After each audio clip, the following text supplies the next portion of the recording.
మీ పాట విని మీ వారేమంటారు సుధాకర్ గారు? ఆయన ఎప్పుడు పాడమంటారండి. ఆయన ఎప్పుడు నేను పాడుతుంటే తనకు చాలా ఇష్టం. ఈ పాట పాడు, ఆ పాట పాడు అంటారు.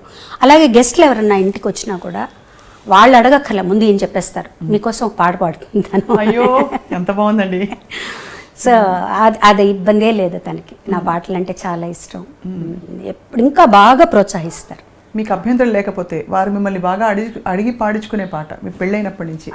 ఎప్పుడు అడిగించుకుని ఎక్కువగా ఆయన హిందీ పాట ఆచార్య పరిదేశి పాడమంటారండి. చాలా ఇష్టం. మధుమతిలో అది చాలా ఇష్టం. హిందీ పాటలు ఎక్కువ అడుగుతారు. పాడతారా? సుధాకర్ గారు కూడా పాడతారా? లేదు, అసలు నటనలోనే వద్దంటారు. నేను వింటే చాలు, పాడొద్దు అంటారు. బాగా ఎంజాయ్ చేస్తారు. బాగా ఎంజాయ్ చేస్తారు పాట. అండ్ కొన్నిసార్లు చెప్తారు కూడా, నువ్వు ఇక్కడ ఇంకొంచెం ఎక్స్ప్రెసివ్గా పాడుంటే బాగుండేది, ఆ బాలుగారు చూడు అక్కడ ఎలా పాడారో అవి చెప్తాను. నేను చెప్పాను, ఉన్న దాంట్లో 50% వస్తుంది బాలుగారు ఉంటే, దానికంటే ఎక్కువ రాదు. మరి ఇంత బిజీగా ఉండే శైలజ గారికి వంట వచ్చా అని అడగచ్చా? అంటే వంట చేయాలి అందరూ అని కాదు, కానీ మీ బాలు గారు భోజన ప్రియులు అని తెలుసు. మీ ఇంట్లో అందరూ భోజన ప్రియులు. సుధాకర్ గారు కూడా భోజన ప్రియులు. సుధాకర్ గారికి ఏం వంట చేసి పెట్టుంటారు? సుధాకర్ గారికి ఏం చేసినా తింటారంట బాగా. అందరం వెజిటేరియన్స్ మేము. ఎగ్ కూడా ఎవరు తీసుకోరు. నాకు వంట బాగా వచ్చు, నాకు ఇష్టం వంట చేయడం, నాకు బాగా ఇష్టం అనమాట. అన్ని రకాలు చేస్తా. మా బాబుకి నార్త్ ఇండియన్ ఇష్టం, అవి చేస్తాను. సుధాకర్ గారికి ఎక్కువగా పచ్చళ్ళు, కారాలు, పొడులు ఇవి కావాలన్నమాట.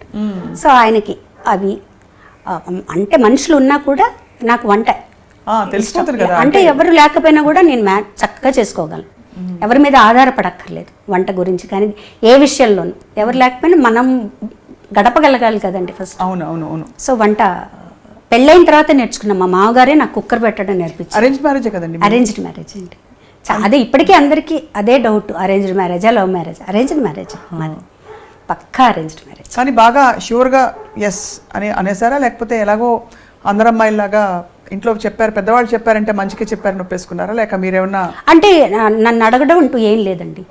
మార్నింగ్ లేపి వాళ్ళని ఎంగేజ్మెంట్ అన్నారు అంతే. అలా అంటే నాకు అంటే చాలా సంబంధాలు ఎక్కువగా నాకు అమెరికా సంబంధాలు అలా వచ్చేవండి. నేను ఎప్పుడు చెప్పేదన్నమాట, అమెరికాకు వెళ్ళే క్వశ్చనే లేదు. నేను చెన్నై దాటి వెళ్ళను ఎక్కడికి. అన్నయ్య వాళ్ళ ఇంటి దగ్గరే ఉండాలి. ఇవన్నీ అన్న తర్వాత మా అమ్మగారు మా అన్నయ్య వెళ్ళి, మా అమ్మగారు చెప్పారు, మేము ఊరికే వెళ్ళి చూసి వస్తాం, వాళ్ళ ఫ్యామిలీ ఎలా ఉంది, శుభలేఖ సుధాకర్ ఫ్యామిలీ వాళ్ళు ఎట్లా ఉన్నారు చూస్తాం, మనకు నచ్చితే మాకు నచ్చితే అప్పుడు చెప్తామన్నారు. అది చెప్పాలి కదా నాకు, నచ్చింది నచ్చలేదని. మార్నింగ్ లేచి నీకు ఎంగేజ్మెంట్ అంటే ఎలా ఉంటుందండి, కోపంగా ఉంటుంది. ఆ రోజంతా కొంచెం సీరియస్గా ఉన్నా. బట్ ఎంగేజ్మెంట్ అయిపోయింది అనుకోండి. తర్వాత మళ్ళీ పాపం ఆయన కూడా చెప్పారు, నాకు కూడా అలాగే చెప్పారు, మార్నింగ్ లేపి నీకు ఎంగేజ్మెంట్ రింగ్ తీసుకురా అమ్మాయికి అని చెప్పారు. ఇంతకీ కొంచెం లేట్గా అడుగుతున్నాను, నచ్చారు కదా? నచ్చారు కదా, ఎందుకు నచ్చరండి, మంచి మనిషి అండి. ఊరికే అన్నాను ఏదో సరదాకి. కానీ లేదు, ఎందుకంటే అమ్మ అన్నయ్య వీళ్ళు సెలెక్ట్ చేశారంటే డెఫినెట్గా మంచి వాళ్ళనే చూసి సెలెక్ట్ చేస్తారు. మీ అబ్బాయి శ్రీకర్? ఒక బాబు అండి మాకు. వాడు MBA ఇన్ మీడియా మేనేజ్మెంట్ చేసి ఇప్పుడు ఒక కంపెనీలో పనిచేసి చెన్నైలోనే చేస్తున్నాడు. నట వారసత్వం వచ్చిందా, పాట వారసత్వం వచ్చిందా? పాటలంటే పిచ్చి, మ్యూజిక్ అంటే ఏ వారసత్వం రాలేదు. వాడు జాబ్ చేసుకుంటూ హాయిగా ఉంటాను, పాటలు వింటూ. సినిమాలు పిచ్చి అనమాట, సినిమాలు చూస్తాడు బాగా అనలైజ్ చేస్తాడు, అవన్నీ చేస్తాడు. వాడు ఉండే వింగ్ కూడా అందులోనే పనిచేసేది కూడా. సో వాడికి పాటలు చాలా ఇష్టం. ఇంతో అంతో పాట రాకుండా ఉండదు కదా? వచ్చండి, అంటే శృతి ఉంది నాకు తెలిసి. నా ముందర ఎప్పుడు పాడలేదు. నా నీస్ ఒకసారి రికార్డ్ చేసి పెట్టింది, వాడు ఎక్కడో వాళ్ళ పిల్లలందరూ పాడుతుంటే వాడిని కూడా పాడమని.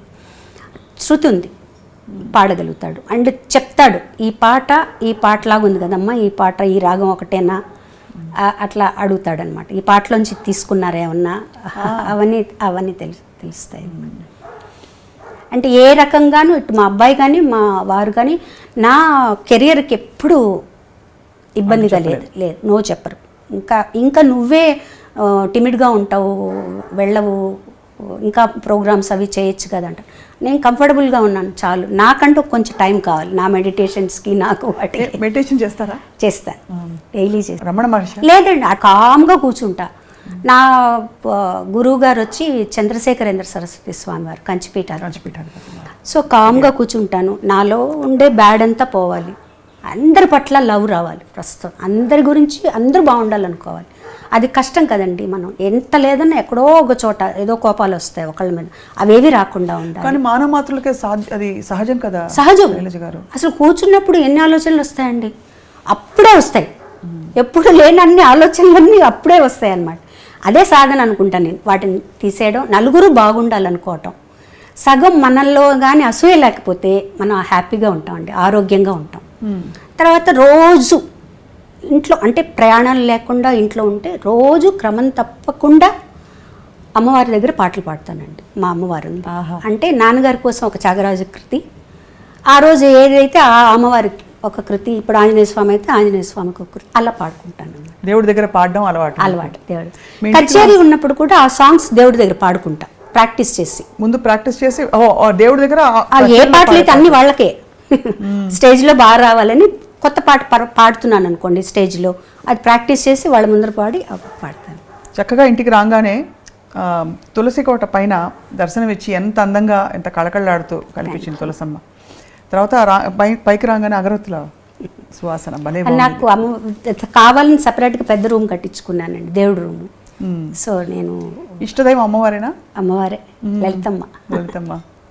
మీరు ఆ నిండుగా అమ్మవారి లక్షణాలన్నీ, అంటే ఒకవైపు సౌమ్యం, ఇంకోవైపు సముచితమైన రౌద్రము అన్నీ కలగలిసి అలా చక్కగా ఉన్నారు మీరు. అందుకని అమ్మవారి అంటే నేను నమ్ముతానండి, అమ్మవారి ఏ దైవం మనకి దగ్గరైతే ఆ దైవంలోని కొన్ని ఎనర్జీస్ అంటాం కదా, ఎనర్జీస్